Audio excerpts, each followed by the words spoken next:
Assalamualaikum warahmatullahi wabarakatuh to our respected lecturer, Ms. Nur Shahida binti Zulkifli, and our fellow friends. Today we are going to discuss about Local Authority Ordinance 1996 in Sarawak, the main provision in the Local Authority Ordinance that relates to its functions and financial powers. But first of all, what is Local Authority Ordinance? The Local Authority Ordinance passes in 1996 imaged the power of local authorities in Sarawak.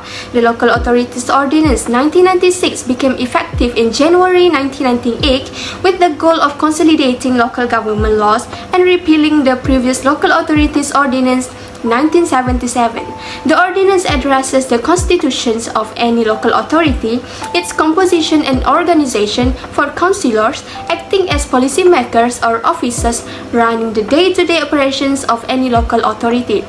It also covers general financial provision for local governments, including accounting and auditing. As a result, the Local Authorities Financial Regulations 1997 were enacted to regulate and control the conduct and administration of the finance of local authorities as well as any other activities related to them. The Ministry of Local Government and Community Development is in charge of supervising the local authorities MLGCD.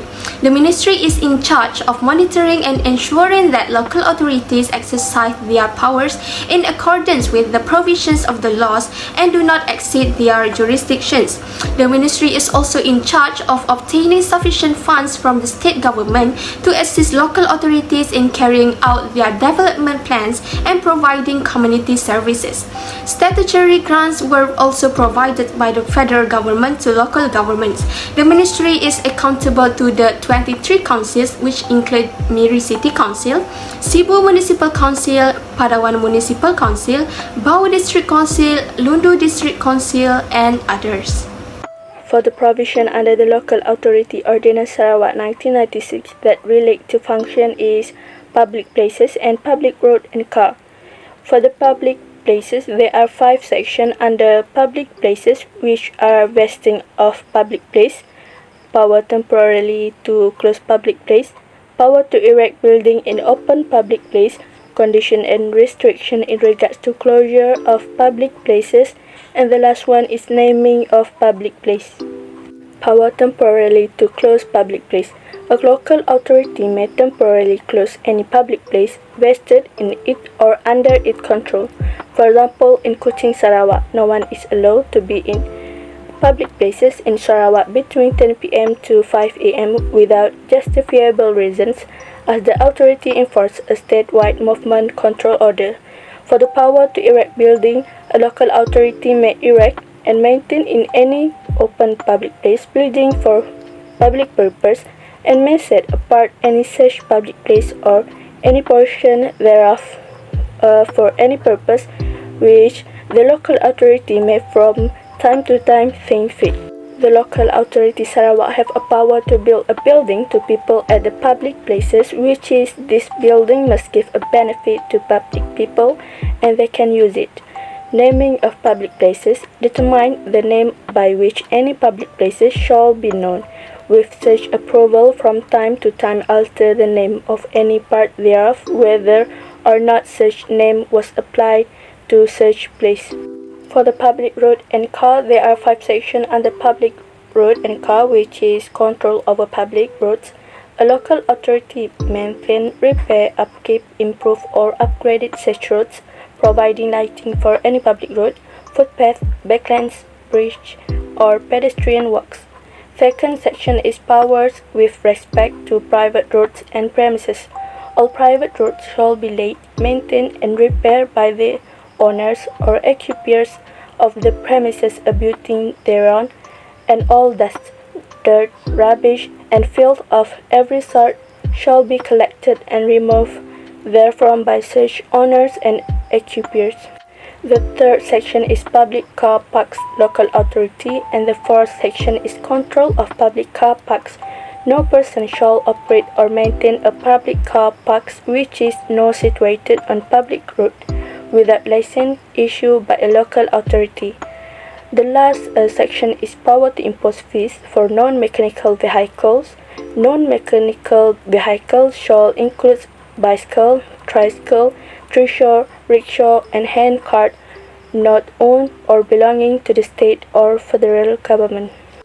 Sewerage and Drainage Works 1. Power to take sewerage and drainage works Section 132 unless otherwise directed by the Minister. A local authority may erect, construct, equip and carry on sewerage or drainage works without the local authority area. For example, in Sarawak, the local authority basically can do their works in order to perform and administrate their country well, like they can build the sewerage and drain system in their area because they already get permission from the Director of Sewerage Service Department of Sarawak.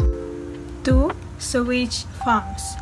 A local authority may establish, maintain and carry on any such sewage farms or sewage disposal works within its local authority area as may be necessary or advisable for the requirements of the area, and may farm the same and dispose for the produce thereof. For instance, in Malaysia 9th project, centralized sewerage system for Kuching was implemented. Under this package, there are few works which is categorized into 3 components, namely wastewater treatment plant, sewer network and property connection. Through this, we can see that the Sarawak local authority is the ones at most which they work within local authority, in this case is in Kuching. License, charges and fees. 1. Grant, renewal or revocation of license. A local authority may grant or renew a license under this ordinance or any bylaw made hereunder, subject to such conditions and restrictions as the local authority thinks fit. A license granted under this ordinance or any bylaw made hereunder may be issued jointly with any other license. For example, in Sarawak, the license is important because it can guarantee the safety of drivers or motorcycle users or the validity of the business. By implementing the importance of the license, the local authority in Sarawak basically can take care of their citizens and reduce the risk of the unwanted problems. Charge and fees. A local authority may be by law impose charge or fees in respect of any trade, occupation or premises which it is empowered under this ordinance to inspect or supervise and license.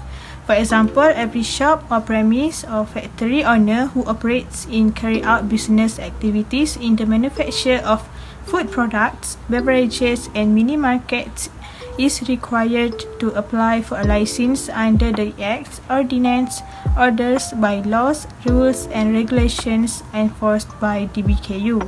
In Kuching, Sarawak, business license fees is RM50 in general, and people who want to apply the license are required to pay for it after the license has been approved by the local authority. There are many financial provisions under Local Authority Ordinance 1996 of Sarawak. I state 2 financial provisions which are account and audits and rates and valuation. Under account and audits, there have many sections. I state 4 sections. First section is section 50, financial year. Financial year is often used in business to compare with the calendar year. For example, the Malaysia tax year is the calendar year, which is 1 January to 31 December. These all taxes ensure that the government implement their responsibility, such as the government allocated funds to provide basic infrastructure. Next, Section 51, account to be kept, which is the local authority should cause proper books and accounts to be provided and true and regular records to be entered therein of all transactions of the local authority. This can ensure to know how much how much expenditure is made by the government from year to year, and for what purpose the government use the government asset. In addition, Section 50 Audit of Account is ensure that whether the accounts and financial records and activity reports of programs are maintained with complete and up-to-date information and contain accurate and reliable. Last section is Section 59, Power to take evidence. This can reveal inefficiency and non-transparency in the organization and carry out their duties. Next, financial provision is rates and valuation. There are also many sections under rates and valuation. I will state two sections. First section is Section 61. The object for which the rate may be made are such as maintenance, repair and lighting of public roads, and places and buildings vested in or belonging to or under local authority control.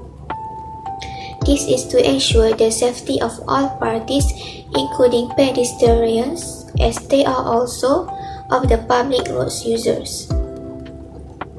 Next section is Section 62. Ratable holding, which is hold duly licensed for use exclusively as a member of the public cemeteries or cremation and maintained in such condition may be required by law when under this ordinance. This license is issued so that a local authority can use the area as a cemetery and crematorium.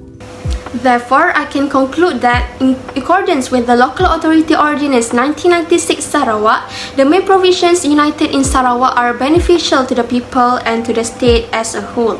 The majority of issues should be addressed in the ordinance. Generally speaking, local government administration in Sarawak receive little attention when compared to the way local government administration function in Peninsular Malaysia, which is more concerned with local government administration in Peninsular Malaysia than Sarawak.